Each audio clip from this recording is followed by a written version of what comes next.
We are learning new details about the death of a Warrensville Heights woman. Today, the trial for Amanda Williams' fiancé started in Cuyahoga County Court. Terrell Edwards' charges include murder and domestic violence. News 5 reporter Catherine Ross was in the courtroom today and explains the question at the root of the case. It is just before midnight on October 9, 2023, in a quiet residential neighborhood in Warrensville Heights, Ohio, when a 911 dispatcher answers a call that will change everything. The voice on the line is calm, almost eerily so. A man tells the dispatcher he has just killed his fiancée.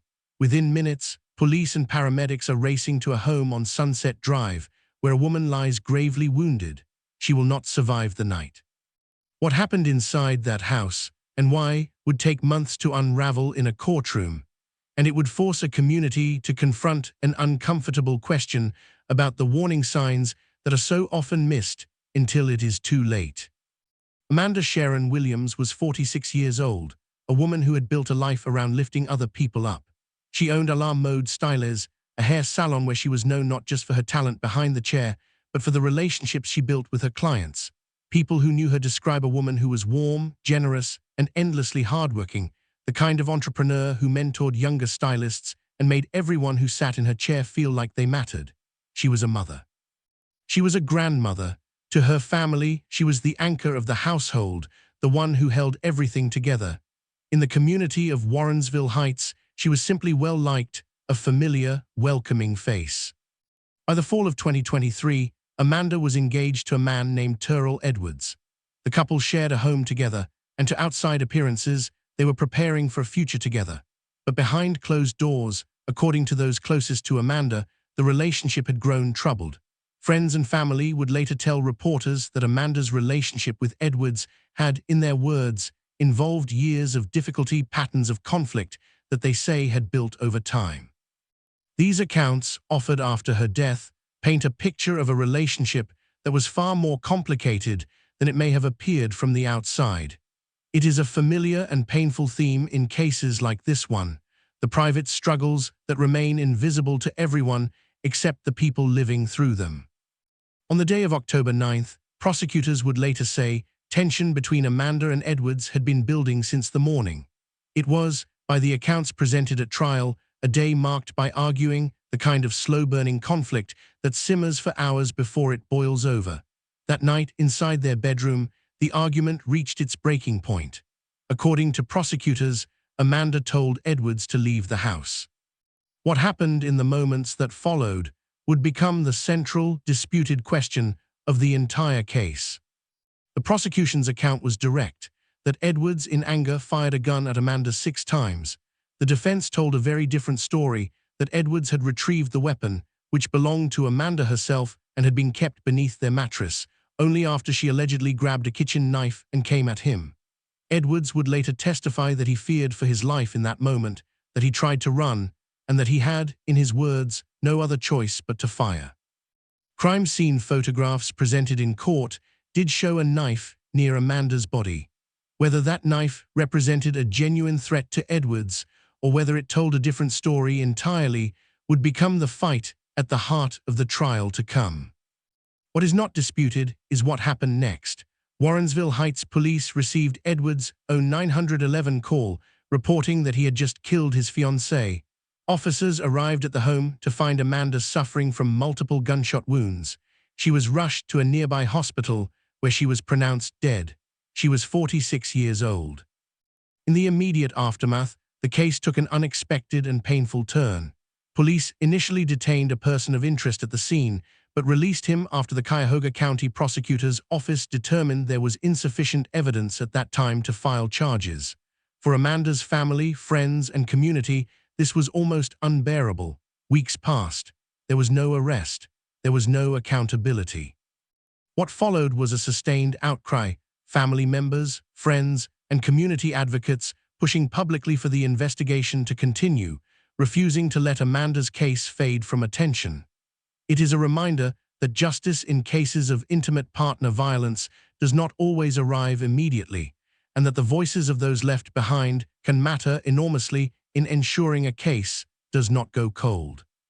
That pressure, combined with continued investigative work, led prosecutors back to the evidence. Investigators processed the crime scene thoroughly, examining forensic details that included the trajectory and number of gunshot wounds. Critically, evidence indicated that Amanda had been shot multiple times, including wounds to her back, a detail that would become significant, since a wound to the back is difficult to reconcile with a story of a person still actively lunging forward with a knife in a face-to-face confrontation. Prosecutors ultimately concluded that the evidence did not support a claim of justified self-defense. The case was presented to a Cuyahoga County grand jury. On approximately November 1, 2023, the grand jury returned an indictment against Terrell Edwards. He was charged with 1 count of aggravated murder, 2 counts of murder, 2 counts of felonious assault, and 1 count of domestic violence. An arrest warrant was issued, but Edwards could not immediately be located. For a tense stretch of days, authorities searched for him. Then, on the morning of November 3, 2023, Edwards turned himself in to Warrensville Heights Police, ending the search and formally beginning his path through the criminal justice system. The trial began in late February 2024 in the courtroom of Cuyahoga County Common Pleas Judge Stephen Gall. From the outset, both sides agreed on one fact: Edwards had shot and killed Amanda Williams. The only question left for the jury was whether this was a deliberate act of murder or a desperate act of self-preservation. Over the following days, the courtroom heard from the Cuyahoga County Medical Examiner, from forensic experts, and from Amanda's own daughter, who testified that she had been inside the home when the gunshots rang out, and that Edwards would not let her into the bedroom afterward. Her testimony offered a haunting, intimate window into the chaos and horror of those final moments. Edwards took the stand in his own defense.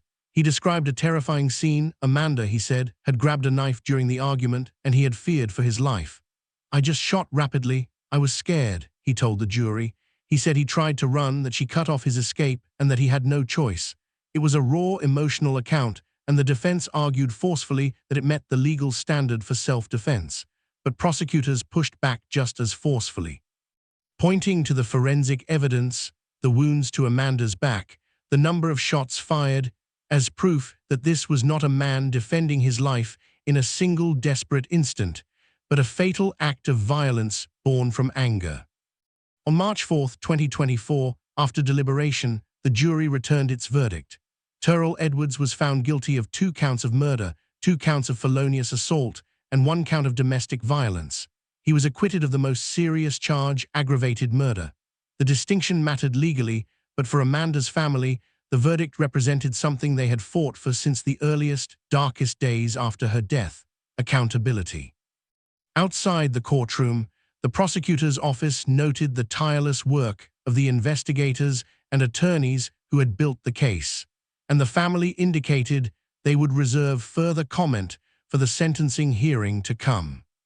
That hearing took place 1 week later, on March 11, 2024.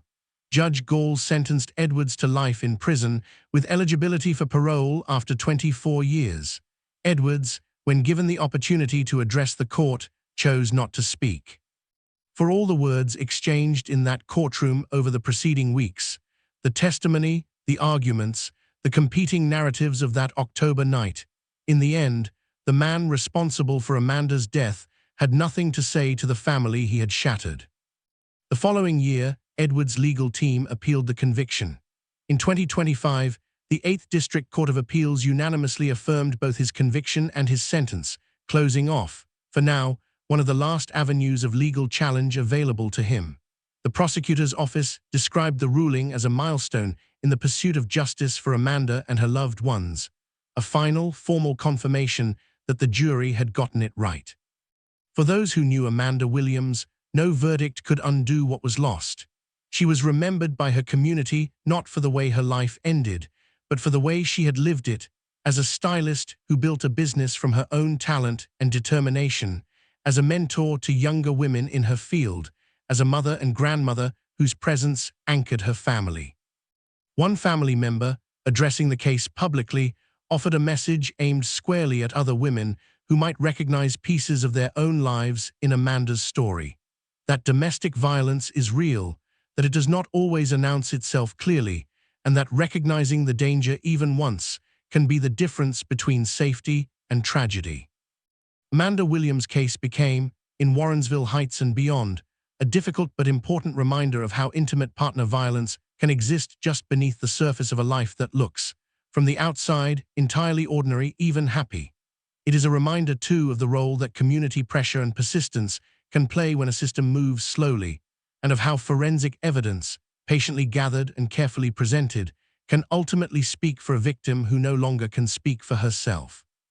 Amanda is remembered by those who loved her not as a headline, but as a woman who spent her life making other people feel seen. In the end, it was that same insistence, from her family, her friends, and her community, that ensured she was not forgotten, and that the truth of what happened to her was not allowed to fade quietly into the past.